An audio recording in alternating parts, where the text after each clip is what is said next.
इधर कुआ उधर खाई, आम आदमी की कहां हो सुनवाई। क्या कहता है भारत में आपका स्वागत है। एक आम आदमी जिसका जीना इस कोरोना ने मुश्किल कर दिया।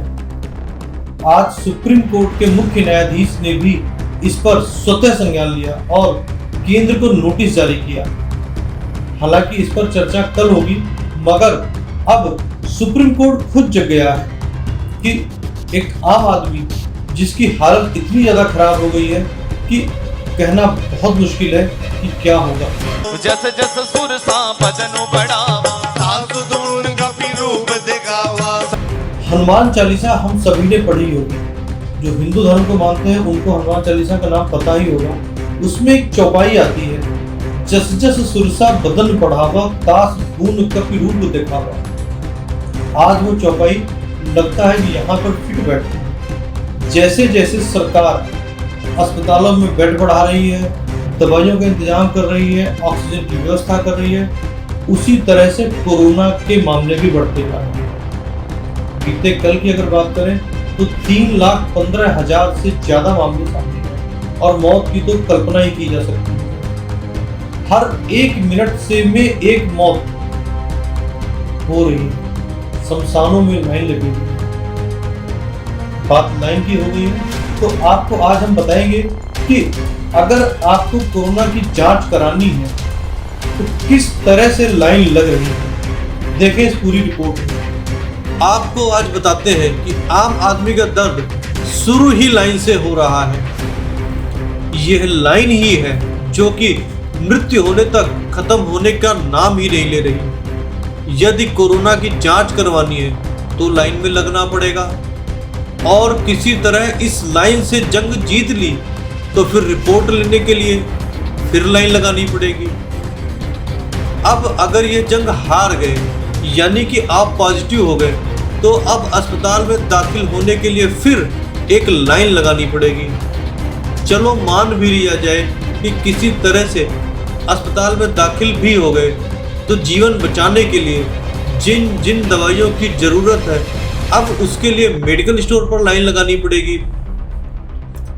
ऑक्सीजन, इसकी तो बात ही मत पूछो। इसकी तो लाइन आजकल इतनी लंबी हो चली है कि नंबर आते आते मरीजों के परिजनों की ऑक्सीजन ही कम हो जाती है। आज तो हद ही हो गई, जब ऑक्सीजन लेने आए मरीज के परिजन से एक केंद्रीय मंत्री ने बदसलूकी की और उन्हें थप्पड़ तक मारने की धमकी दी। एक मिनट अगर बोला सिलेंडर मिलेगा, लेकिन सिलेंडर नहीं मिला। हम बोलेंगे ऐसे ही, ऐसा बोलेगा तो दो खाएगा। हम खाएंगे भी। हमारी माता राम तो वैसे ही खाने को पड़ी है। बताओ क्या करना। तो सीख रखो। नहीं, कोई मना कर रहा है तुमको। मना किया है सर। 5 मिनट चला सर, 5 मिनट चला सर सिलेंडर। बोलो 31 घंटे से पड़े सर, 5 मिनट सिलेंडर चला, या तो फिर मना कर दिया। अब अगर ऑक्सीजन नहीं मिली, दवाई नहीं मिली या समय पर नहीं पहुंची तो मरीज अगर जंग हार गया तो फिर एक लाइन और लगानी पड़ेगी, यानी कि मरने के बाद शमशान घाट में भी लाइन। मैं जिस हॉस्पिटल में हूँ, यहाँ की ऑक्सीजन भी 3 घंटे की बची है और मैंने इस मास्क को हटा के देखा कि इस मास्क को मैं जैसे हटाता हूँ ऐसा लगता है जैसे कि किसी नॉन स्विमर को आप स्विमिंग पूल के अंदर धकेल दें और वो सांस के लिए परेशान होता है। मैं सेंट्रल गवर्नमेंट और हरियाणा गवर्नमेंट को ये रिक्वेस्ट करता हूँ कि इस तरीके की चीज़ें ना करें। बहुत सारे लोग इस ऑक्सीजन पे डिपेंडेंट हैं। ऑक्सीजन रुकते ही ये सब लोग जैसे मछलियाँ तड़प तड़प के मर जाती हैं पानी के बाहर, ये सब लोग मर जाएंगे। ये वक्त जो है सबको एक साथ आके काम करने का है, एक दूसरे की टांग को नहीं खींचनी चाहिए। इसीलिए कहा गया है, जीते भी लाइन, मरने के बाद भी लाइन।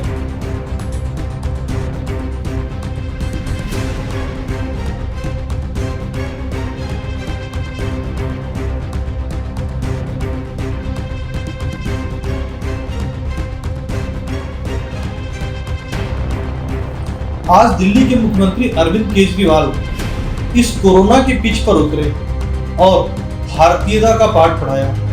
उन्होंने कहा कि हम पंजाबी, बंगाली, तमिल, मद्रासी इसमें ना बढ़ के भारतीय बनकर के अगर एक दूसरे की सेवा करने उतरे तो ज्यादा बेहतर है। सुनिए केजरीवाल ने क्या कहा।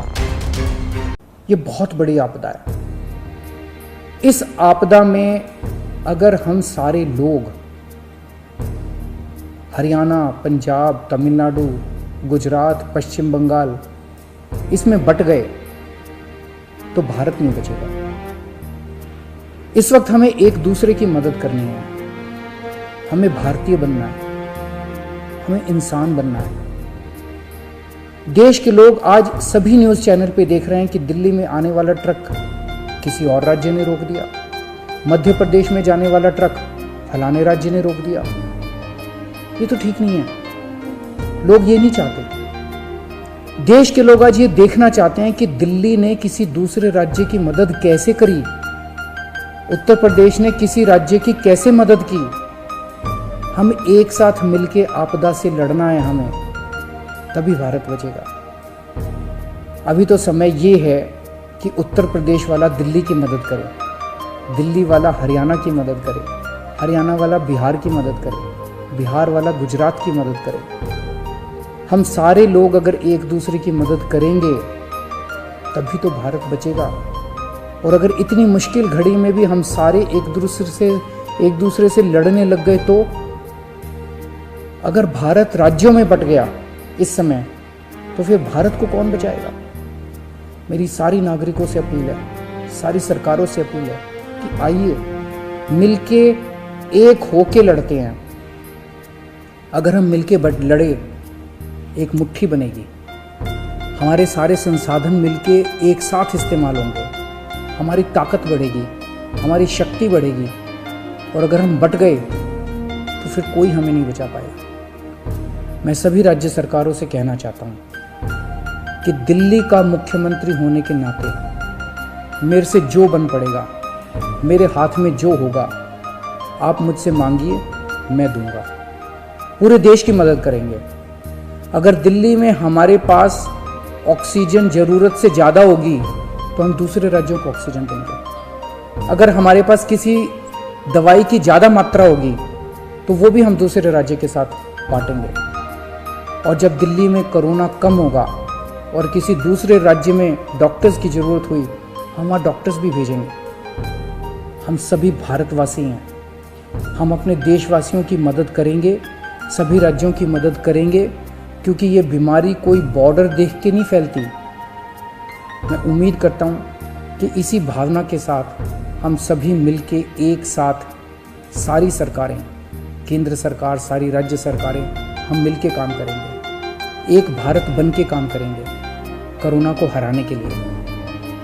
हमें पूरी दुनिया के सामने दिखा देना है कि विश्व में सबसे ज़्यादा कोविड केसेस भारत में होने के बावजूद कैसे भारत के लोगों ने, यहाँ की सरकारों ने मिलके कैसे इस आपदा से लड़ाई की, कैसे हमने सारा प्रबंधन किया। भारत के लोग दुनिया को दिखा देंगे कि कैसे एक साथ मिलके इस खतरनाक बीमारी को हमने हराया। जय हिंद।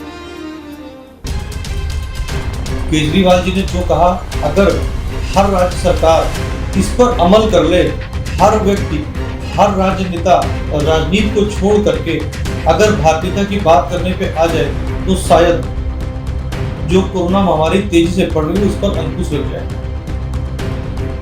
अब बात व्यापारियों की भी कर लेते हैं, जिसकी चर्चा आजकल कोई भी नहीं करता। सबसे ज्यादा परेशान वर्ग जो है वो व्यापारी वर्ग क्यों है, हम आपको बताते हैं सिलसिलेवार कि व्यापारी वर्ग क्यों परेशान है। अगर ऑफिस है तो उसका ऑफिस का किराया, ऑफिस है तो स्टाफ भी है, उसकी तनख्वाह। अब तनख्वाह की बात है तो मैं आपको एक और बता देता हूँ, उत्तर प्रदेश सरकार ने फरमान जारी कर दिया है। यदि आपके यहाँ कोई स्टाफ है और वह कोरोना पीड़ित हो जाता है, यानी कोरोना पॉजिटिव हो जाता है, तो उसे आपको 28 दिन की तनख्वाह देनी ही पड़ेगी।